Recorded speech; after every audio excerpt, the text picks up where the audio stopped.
आई काय आहे हे? काय? अगं मी जरा आराम करत होते. चेहरा का पडला असा? आईनं आराम केलेला बघवत नाहीये काय तुला? आई काय काय करतेस तू? म्हणजे तुला कळत नाहीये का? तुला कळवून घ्यायचंच नाहीये? हे सगळं मुद्दाम करतेस ना तू? आता काय केलं मी? आई तू तू माझ्या सासरी निघून आली आहेस आणि अधीराशी भांडण झाले म्हणून जर आली असशील तर हे अधीराचं माहेर आहे. हा, मग हे माझ्या मुलीचं सासर पण आहे. मग माझ्या मुलीच्या सासरी जर का मी आले तर माझं काय चुकलं? नाही नाही नाही, तू मुलीकडे वगैरे आलेली नाहीयेस. तू मुद्दाम हे सगळं वाढवायला आली आहेस. अरे काय बोलतीयस तू? तुला माहिती आहे ना घरामध्ये काय काय चाललेलं आहे ते? नाही तू सांग मला, मग तिथे मी जाते. ठीक आहे, देवळात जाऊ, धर्मशाळेत जाऊ, कुठे जाऊ सांग. तू सांग की तिकडे मी जाते. माझ्याकडे तर काय पैसे नाहीये, फुटकी कवडी नाहीये मोठ्या हॉटेलमध्ये जाऊन राहायला. मुळात हे सगळं करायची गरज काय आहे? अरे मला मुश्किल झालं होतं त्या घरामध्ये राहायला. सुखानं जगू देत नव्हते ते लोक मला. अगं तू अधीराचं जगणं कठीण करून ठेवलंयस आई. म्हणजे तू तुझ्या आईची बाजू घ्यायची सोडून काल आलेल्या मुलीची बाजू घेतीयस का? ती श्रीमंत आहे म्हणून? काय? तू बरी आहेस ना? श्रीमंती कुठून आली? वागण्याचा मुद्दा आहे आई. तुझ्या लेखे ती अल्लड असेल, तिला नीट गोष्टी कळत नसतील, आता संसार करता येत नसेल. Fair enough. घरात नवीन आलेल्या मुलींना ह्या गोष्टी कळायला, नवीन कुटुंबाशी ऍडजस्ट व्हायला वेळ लागतो आणि त्यात काही चुकीचं नसतं. हो. अगं तू मोठी आहेस ना, तू काय केलंस? तू घेतलंस समजून तिला? तू सांभाळून घेतलंस तिला? नाही केलंस ना यातलं काहीच. सतत तिला टोमणे मारलेस, तिच्या माहेरचा उद्धार केलास, तिच्याबद्दल बोलत राहिलीस. उलट ह्या सगळ्यात तर तिने समजून घेतला आई तुला. प्रत्येक वेळी केलंय आणि तिने हे. आणि आज तुमच्यावर इतका वाद झाल्यावर तू इथे निघून आलीस तिच्या माहेरी. ही कुठली रीत आहे आई? कालपासून तुला मी इतके फोन केले, तू एकही फोन उचलला नाहीस माझा. आणि बरोबर तू उचलणार नव्हतीसच, कारण तुला हे सगळं करायचं होतं ना. तेव्हा बोलणं झालं असतं तर गोष्टी सॉर्ट झाल्या असत्या, पण नाही. तुला इकडे येऊन सगळं बिघडवून टाकायचं होतं. कालच बोलणं झालं असतं तर ह्यातला सगळा गुंता सुटला असता. ते गुंता सुटला असता? कसला गुंता सुटला असता? काही आपलं बोलणं गुंता सुटला. तू कोण एवढी मोठी लागून गेलेली आहेस गुंता सोडवायला? मी तुझी आई आहे का तू माझी आई आहे? नाही, मला बोलावं असं वाटतं. मला नाही, मूड नव्हता माझा तुझ्याशी बोलायचा. आई मुळात प्रयत्न करायला हरकत काय आहे? प्रत्येक विषय तुला टोकालाच का न्यायचा असतो? कधीच दुसऱ्यांना समजून घेत नाहीस, फक्त स्वतःचं खरं करतेस का आई? अधीराशी बोलून थोडंसं ऍडजस्ट करून तुम्ही दोघीही एका घरात सुखाने राहू शकता, हे तुला माहितीये. पण तू यातलं काही करत नाहीयेस. आम्ही सगळ्यांनी किती वेळा तुला सांगायचा प्रयत्न केलाय, पण तू कोणाचंही काही ऐकून घेत नाहीस. आई तुला हवंय काय? का तू अशी वागत राहतेस? रोहनने अधीराला सोडून द्यावं असं वाटतंय ना तुला? काय बोलतेस? मी असं कसं करेन? हो, मग काय हवंय? अधीराने पाय धरायचे तुझे, घरातले सगळ्यांनी तुझं कौतुक करायचं, तुझ्याकडे लक्ष द्यायचं, तुझी सेवा करायची. That's it. या सगळ्यांनी शांत होणार आहेस का तू? काही सारखं पैसा पैसा. इतकी वर्ष झाली बघते मी, बाबांना सतत ऐकवत राहतेस तू. काय कमी केलंय का त्यांनी तुझं? आणि सांग मला, अधीराने काय ग कुठला बडेजाव मिरवलाय घरी येऊन आपल्या?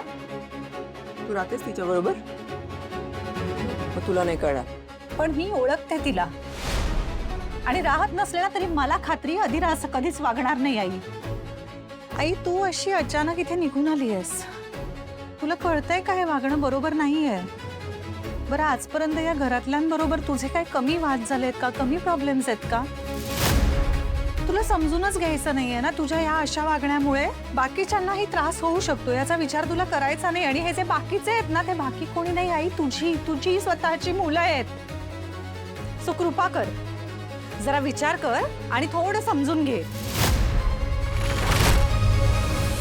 नंदूला तिच्या सासरी त्रास होऊ नये म्हणून आपण दरवेळेस काळजी घेतो, पण ही बाई काहीतरी उद्योग करते आणि सगळ्या गोष्टींवर बोळा फिरवते.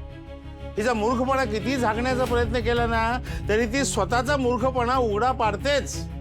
ते काही नाही, मी आत्ताच्या आत्ता जातो आणि तिला ओढत घेऊन येतो. बाबा बाबा हो ऐका, मी जातो, तुम्ही थांबा. रोहन, तुझी आई कशी आहे हे ठाऊक आहे ना तुला? ती तुझं काहीही ऐकणार नाही. मलाच जावं लागणार आहे, काळजी करू नकोस. अहो बाबा,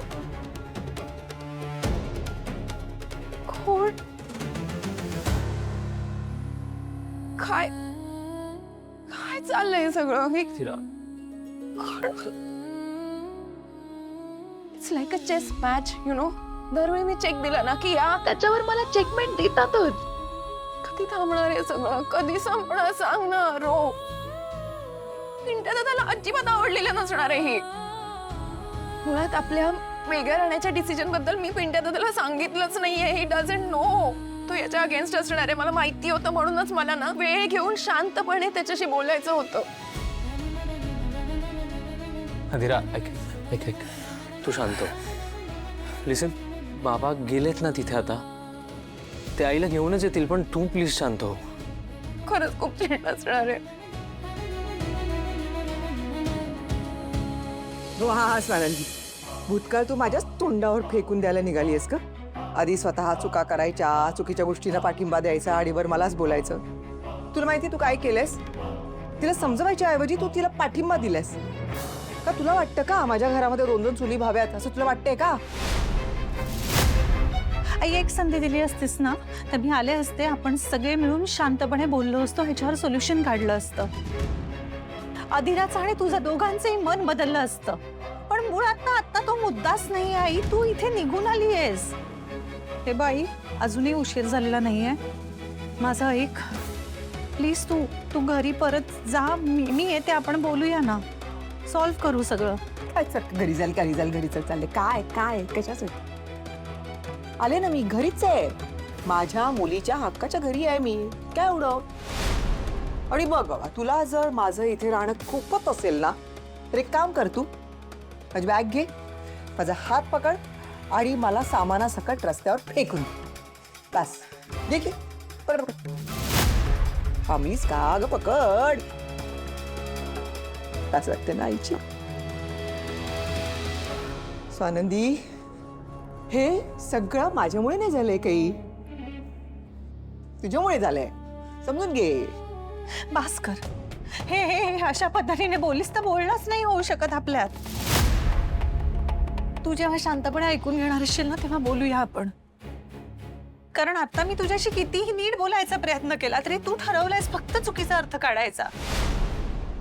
तुला माहितीये, तुला सगळं कळतं, फक्त तू वेळ पांघरून बसलीयस. आणि झोपलेल्याला जागा करता येऊही शकतं, पण तुझ्यासारखं सोंग घेतलेल्याशी काही संवाद होऊ शकत नाही.